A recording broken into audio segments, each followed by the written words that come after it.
knows if this is ever going to work again once we take it apart, and then we test it after that. I'm Tim Johnson. You're watching Shop Tool Reviews.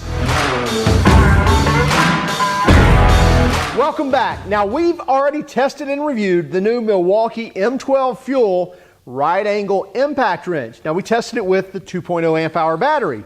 So we wanted to see, does a 3.0 amp hour battery help? People asked us that. We said, you know what? We'll check it out and find out. We do see some tools, well, they'll get a decent gain out of going to a larger amp hour battery. Now, really, in a sense, it shouldn't, because you're staying with the same voltage. You're just upping the amp hours, but sometimes that watt hours out can help in gaining the tool a little bit of power. Again, we won't get into all the science of that, but we want to see, hey, does a 50% increase in amp hour, or in storage, if you will, does that translate into more power for the tool? So we're going to try that out, but first we're going to take this thing apart, take a look inside it, see what we think about it. So let's get started. Okay, what I want to do is, before we try out the 3.0 battery to find out if it's stronger than the 2.0 on our test rig here, is I want to take this apart. I want to take the head apart, look at the gearing in here, look at the transmission, if you will, and to see if there's any plastic parts, see what the gearing looks like, and just kind of get an idea of the mechanism, and to see if we can see if, you know, does it look like it's going to last a few years, or does it look like it's built a little flimsy and may hit hard now and not later. So anyway, let me grab my Torx and break these free real quick.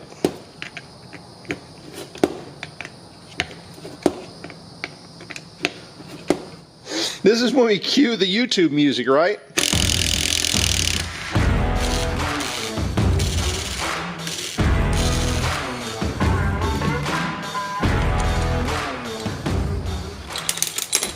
All right, well, looks like a lot of metal there.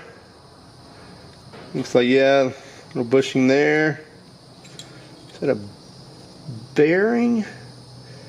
Okay, that's not a roller bearing, but it looks like it's a sort of bushing that's driven into this aluminum housing here. And again, with this bushing here that separates the two. Then we have a snap ring right here. Looks like under that snap ring is another washer, another bushing. Get our snap ring pliers here.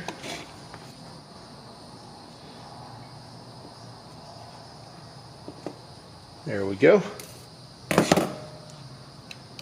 Yep. Looks like if you're taking that apart, be careful. That does have an indentation on one side where it kind of holds that snap ring. I'll flip that upside down there. If you're liking this video so far, please hit the like and subscribe button. Also, that bell notification is going to let you know when new videos are available. Now back to the video. You know what? Let me take this battery out. How's that? Probably smart. Okay. It's like a bearing here that kind of holds the back side of that shaft there. It sits on there. Good so far from what I can see. Okay, here's your impact mechanism. I'll show you how this works here in just a second. Looks pretty good, actually.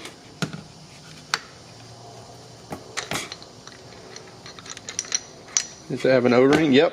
So we have an O-ring here as well. So that's going to keep a lot of that grease that you're seeing in here. Going to keep that from leaking out. So I like to see that O-ring. A lot of times you won't find that. You'll find just a bushing on some of these, and that's why you'll see grease leak out of these impact guns over time. So like to see that O-ring there. And so here's what happens when this impacts.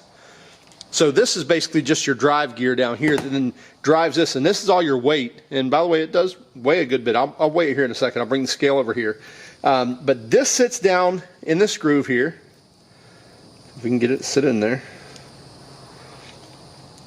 And so as it hits right here, and this spring basically lets this drive, and then it actually, that spring collapses, and this, in a sense, this drum then compresses that spring, and that jumps, well, I can't grab it with my, there we go, and this jumps over the top. Oh.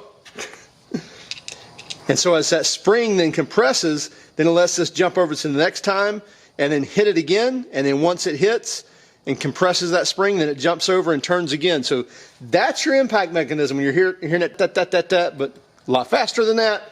I won't try to replicate that. Anyway, that's what that is. That's where this is driving into this drum and turning this, or actually this gear is turning this, and then it's hitting this and driving your socket that's sitting here on this 1/2-inch anvil.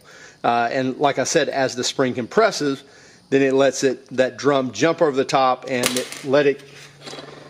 sorry, these gloves are slick, and let it slip over to the next indentation and hit once more.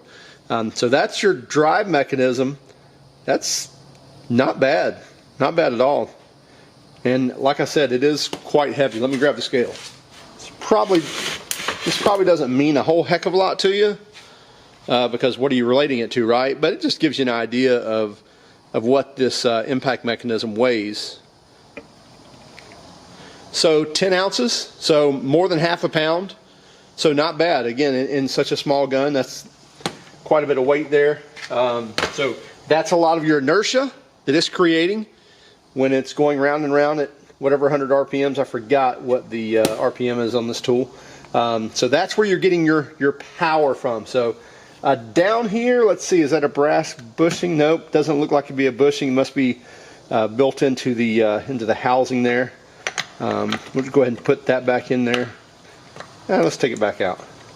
So again, you got that O-ring there that you kind of got to squeeze in. Looks like this drive is held down there. So if you can see down in there, that's like a pinion gear. So you've almost got like a ring and pinion. And so you got your ring gear here, and then you got a pinion gear that's probably driven off, or not probably, it is driven off of the brushless motor that then turns that, which turns this gear here, which then turns this. And you're looking at a gear reduction here, so this turns faster than this does. So that's where you're getting some of your power as well. Yeah, it looks, I don't know, it's probably not quite 2 to 1, maybe 1.5 to 1, something like that. We could count those teeth and figure that out. But that's kind of how all this is operating. I'm pretty impressed. I really am. That's a pretty nice setup there. Again, I'm not going to dig in and see, what's centered metal, what kind of, nylon we're dealing with the plastic and all the metallurgy. But I did want to see, did we have any plastic pieces in there? Did we have any plastic bushings? Did we have any, did we have an O-ring, or did we have just bushings we were working with? So, so far it looks pretty good. Let's count these gears here. Got 1, 2, 3, 4, 5, 6, 7, 8, 9, 10, 11, 12, 13, 14, 15, 16, 17, 18, 19, 20, 21, 22, 25, 26. So 26 gears.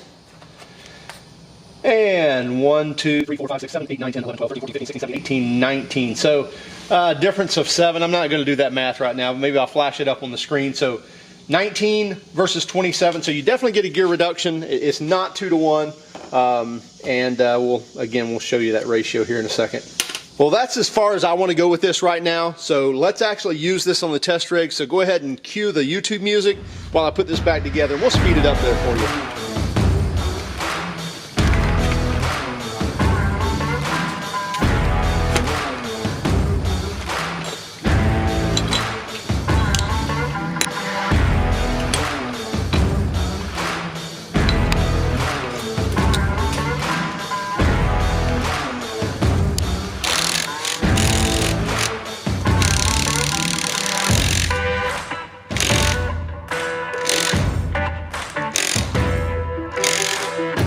Now the telltale sign, does it work?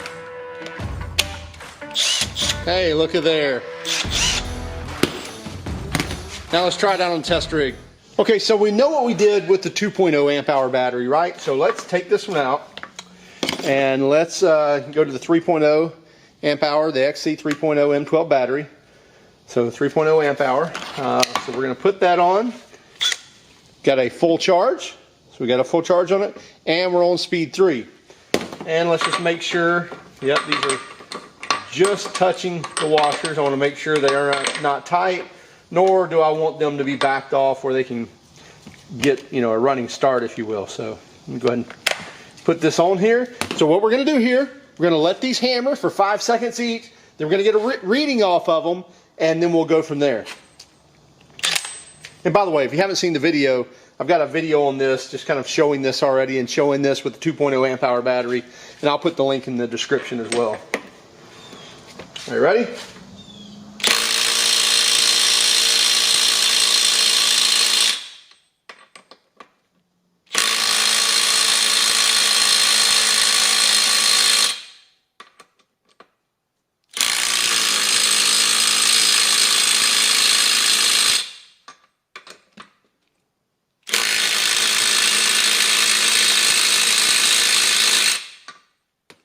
One more.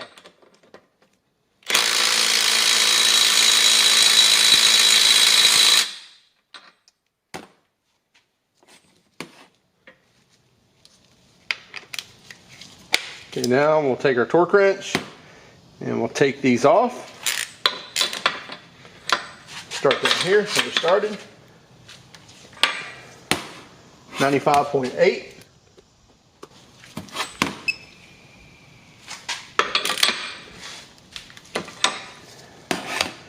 133.8, and I just jumped to that one, didn't I? Come back to this one here. 124.7.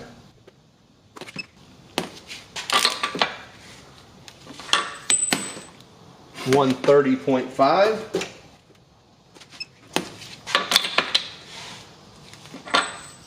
And 124.3. So again, our numbers are 95.8, 124.7, 130.5, 133.8, and 124.3. Let's go ahead and run those again so we'll get 10 numbers and then we can go from there.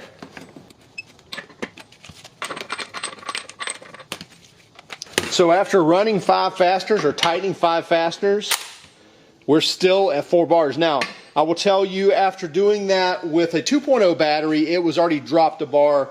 We're down to 3 bars. Also, 113 degrees. So, starting to build some heat here. But again, we're hammering on those pretty good. It's not like it's doing easy work. So again, full bar, or full battery. And we're on speed 3 or power mode 3. And so let's do this once more. Ready?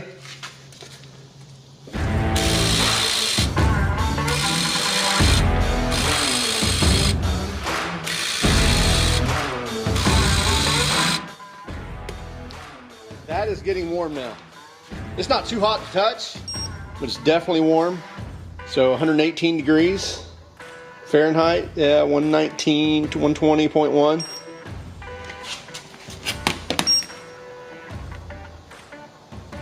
So it's starting to heat up. The transmission's starting to heat up, or the differential, the gears, whatever you want to call that. That's not surprising to me. It's not surprising at all. And seeing how that's built, that 120 degrees doesn't concern me. Now, that we're getting 140, that'd bother me a little bit because that'd probably get close to burn you then. But right now, I wouldn't want to hold that all day, but it's not burning me to hold that. But anyway, let's take these off now and see what kind of readings we get.